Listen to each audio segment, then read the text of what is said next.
জাতীয়তাবাদী ছাত্রদল সমর্থিত প্যানেলে সহসভাপতি পদপ্রার্থী আবিদুল ইসলাম খান বলেছেন, ঢাকা বিশ্ববিদ্যালয় কেন্দ্রীয় ছাত্র সংসদ নির্বাচনের ফলাফল ম্যানিপুলেট করা হলে সাধারণ শিক্ষার্থীরা এটা প্রতিহত করবে।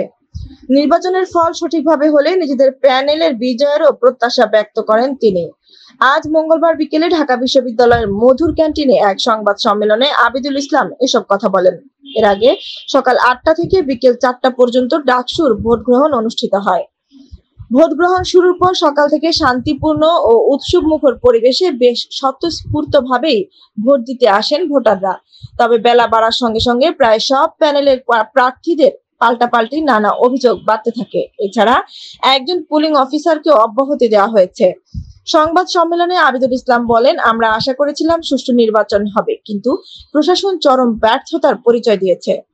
আবিদুল ইসলাম অভিযোগ করে বলেন, বেগম রোকেয়া হল অমর ২১ হলের ভোট কেন্দ্রে সিলমারা ব্যালট দেওয়া হয়েছে। আমরা জানি না কতটা ব্যালট সিলমারা ছিল। নির্বাচন কারচুপি হলে উল্টো দায় আমাদের উপর দেওয়ার চেষ্টা করা হয়েছে। আবিদুল ইসলাম আরো বলেন, আমরা যখন বিভিন্ন ভোট কেন্দ্রে গিয়েছি আমাদের এতিমের মতো দাঁড় করিয়ে রাখা হয়েছে, আমাদের সময় নষ্ট করা হয়েছে।